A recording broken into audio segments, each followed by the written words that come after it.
Operation Aurelius. Become the man you were meant to be.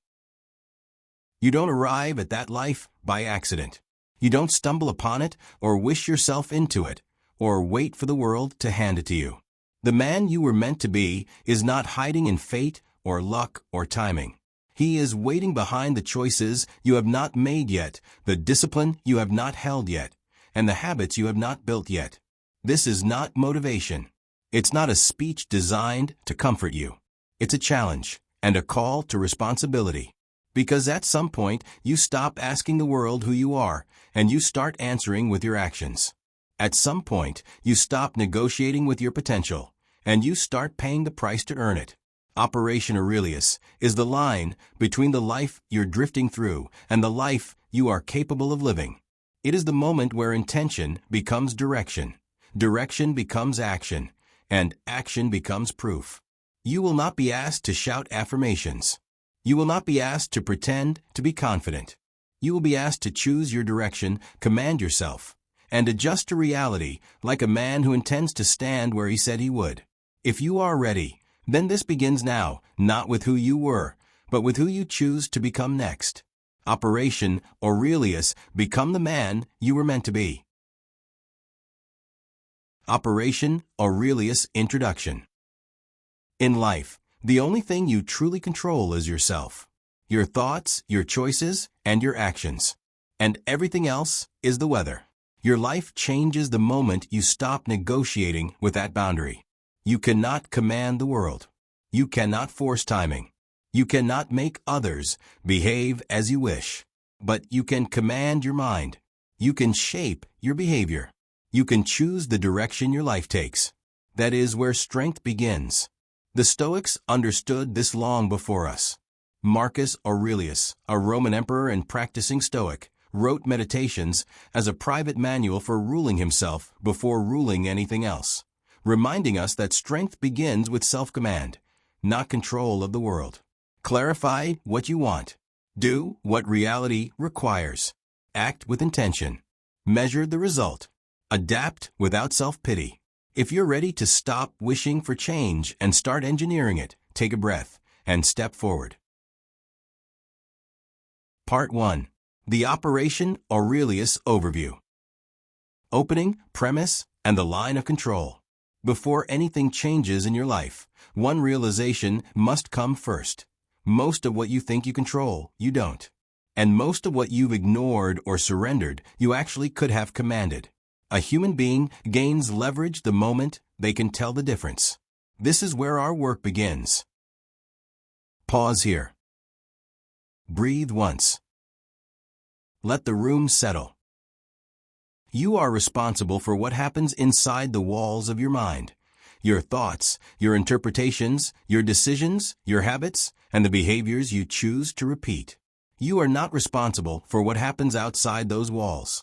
The past that shaped you, the instincts that fire before you can think, the reactions of other people, or the randomness of the world. The moment you stop negotiating with that boundary, your life stops feeling like a storm and starts feeling like a strategy. You can't stop the weather, but you can build a roof. You can't stop the tides, but you can learn the pattern and time your steps. And you can't force reality to care about your desires, but you can learn what reality rewards. This is the Stoic operating system, a process for deliberate living. It is not designed to make you feel inspired or powerful or chosen. It is designed to make you effective. Inspiration fades. Systems endure. Here is the foundation. There are two realms in every life, the realm of control and the realm of influence. Control is internal. Influence is external. Confusion between the two breeds misery. Clarity between them creates power. Internal control means this: you govern what you aim at. You govern how you interpret events. You govern the state of mind you bring to the day. You govern the behaviors you deploy. External influence means this: the world responds as it chooses. People react according to their own nature. Outcomes take time. Fortune is not yours to command. And yet, results tend to favor those who prepare, revise, and persist.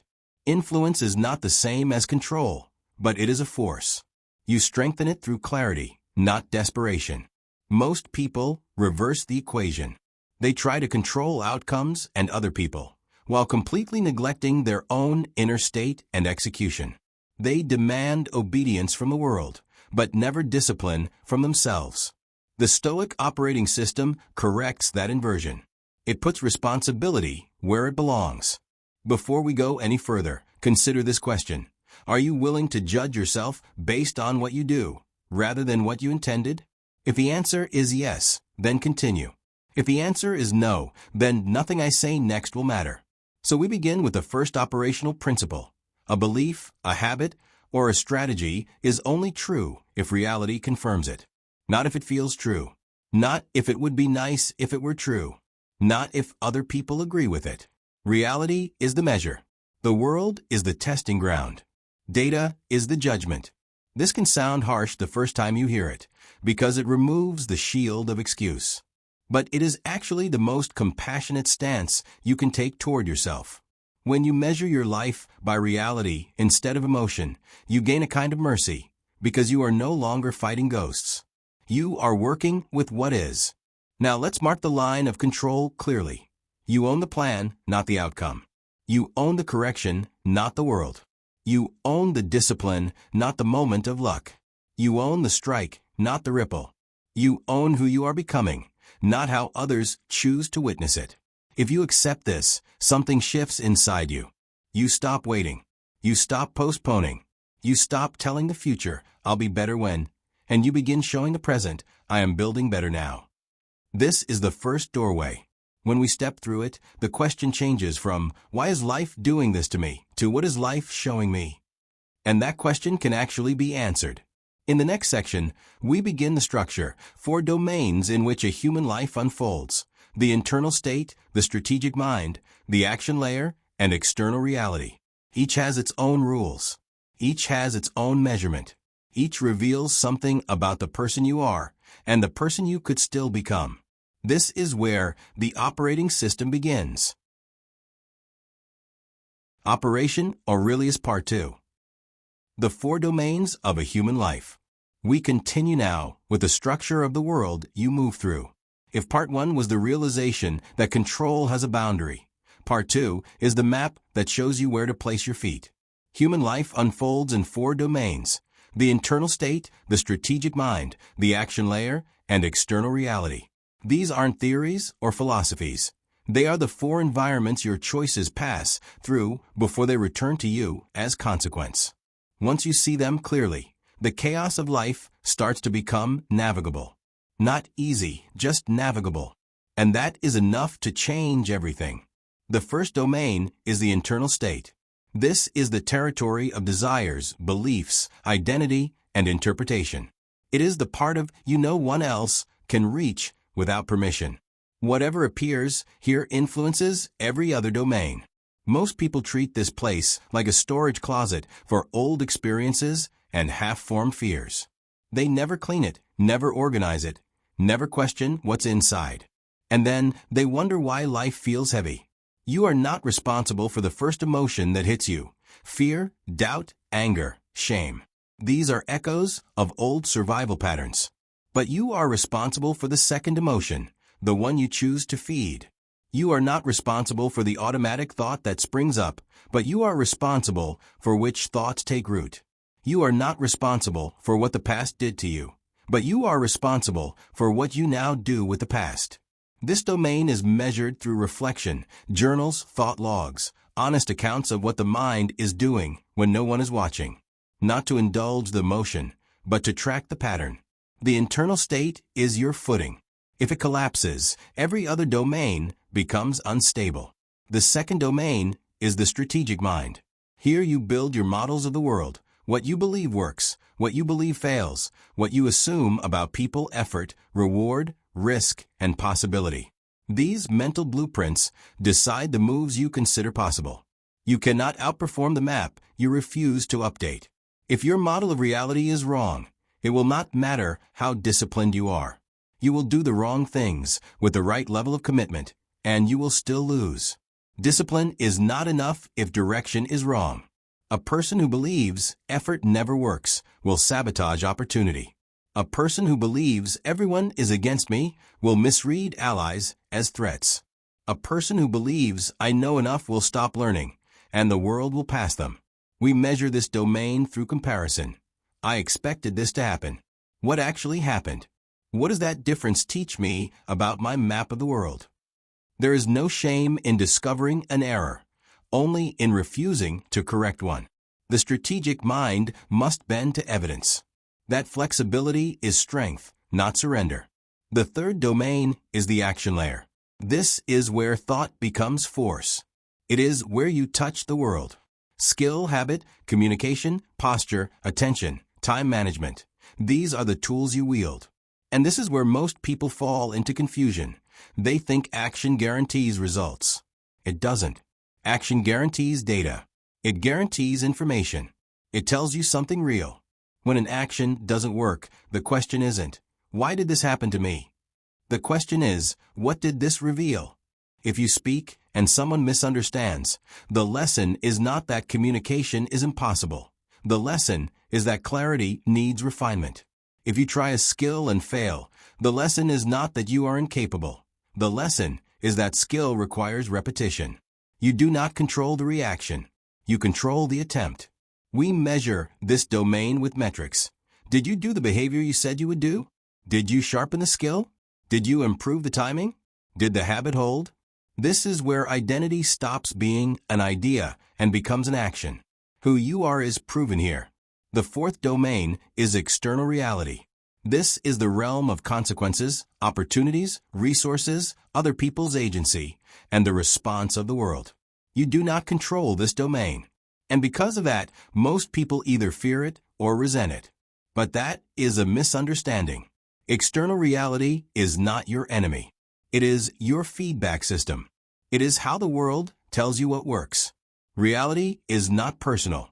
It is not judging you. It is reporting.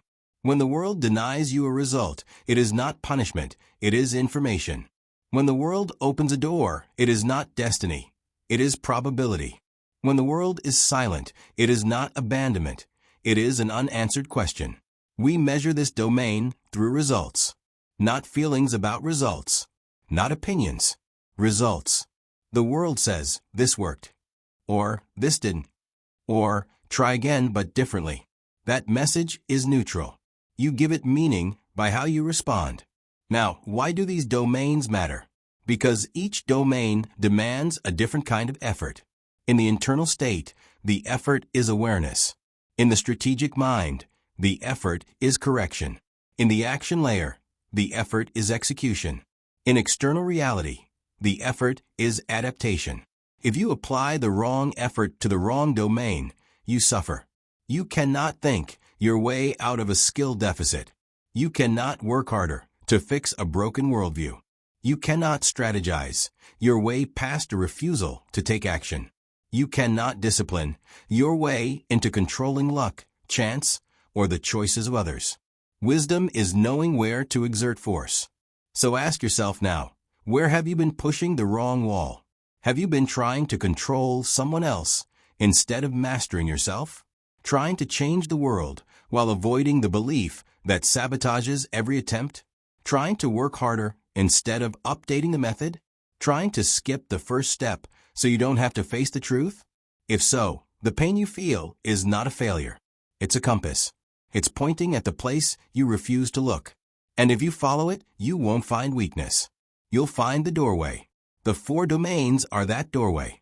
In the next section, we'll bring them together into the operational loop. Clarify what you want. Identify where it lives. Revise the mind. Deploy the behavior. Measure what returns. Adapt like someone who belongs in the fight. This is how life stops happening to you and starts happening with you. Operation Aurelius Part 3, the operational loop. Clarify. Act. Measure. Adapt. Now that the 4 domains are clear, we can assemble them into a living process. This is the heart of the Stoic operating system, a loop you run again and again to shape your life with intention instead of instinct. The loop has 4 movements: clarify, act, measure, adapt. On paper, they look simple. In practice, they are the difference between wandering and walking a path. We begin with clarification. Before you move, you must know what you're moving toward. Desire alone is not direction. Wanting something does not qualify you to pursue it. Clarity means sharpening the desire into a defined target, something with boundaries, cost, and criteria. If you cannot describe what success looks like, then success cannot find you. It isn't because you don't deserve it. It's because it has nowhere to land. Ask yourself, what exactly am I pursuing? What would I measure to confirm progress? What would tell me I am on the right path? What would tell me I am not? If these questions feel difficult or uncomfortable, that's a sign you're approaching the truth. Comfort is often the reward for staying vague. But vagueness is the enemy of progress. A dream with no parameters is just a refuge from responsibility. A target gains weight when you're willing to aim. Once clarity is established, we move to the second movement, action. Not impulsive action, not frantic action, deliberate action.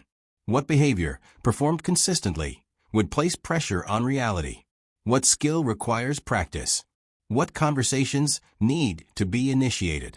What habits must replace the ones that have failed you?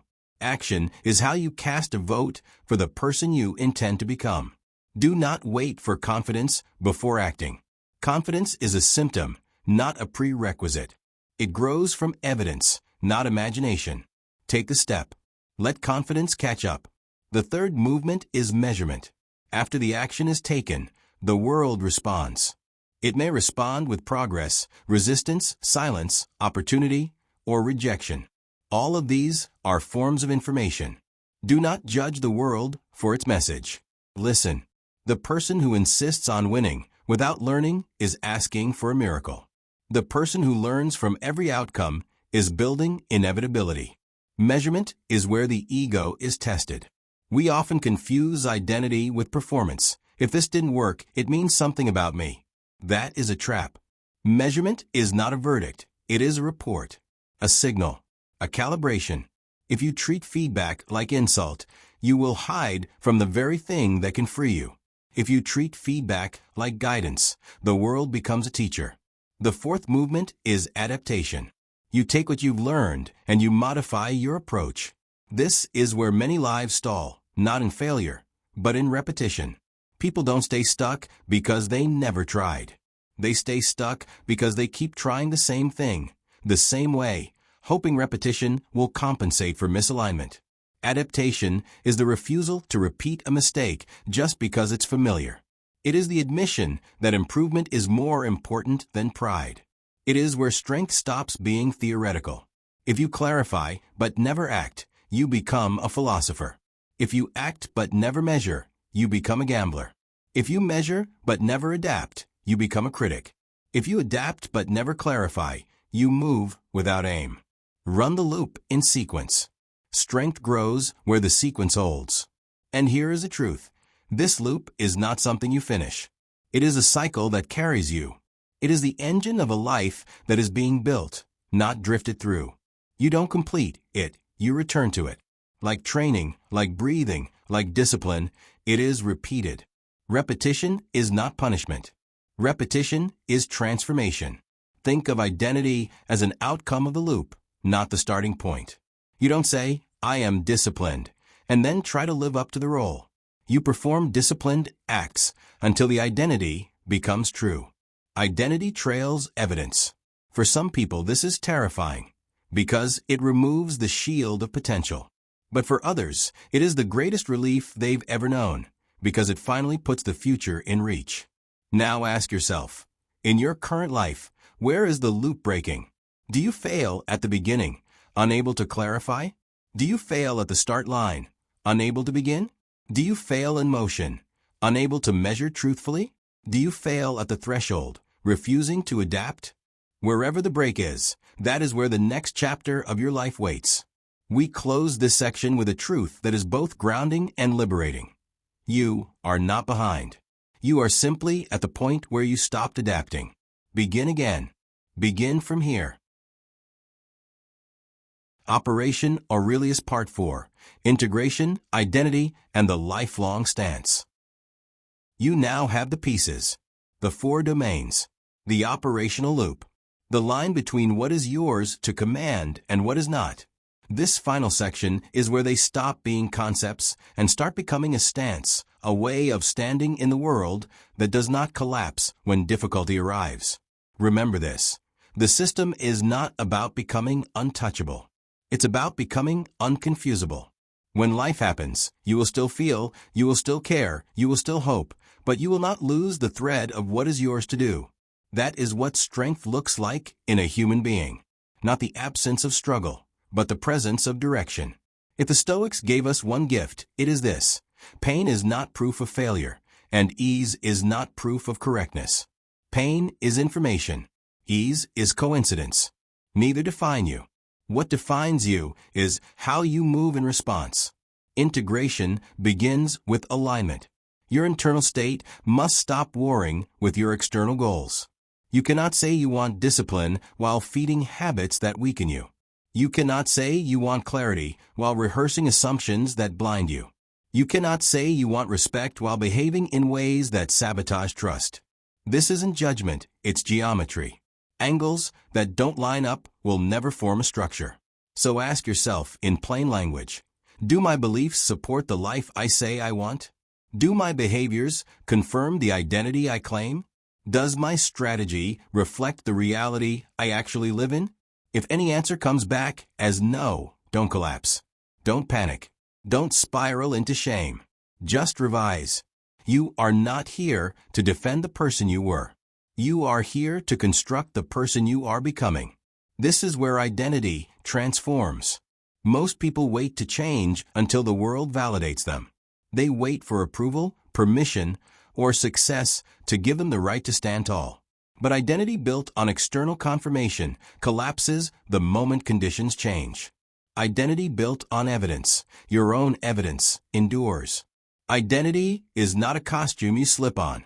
It is the scar tissue of repeated alignment. It is built like muscle, through demand and adaptation. Stop trying to feel like the person you want to be. Act like them. The feeling will follow.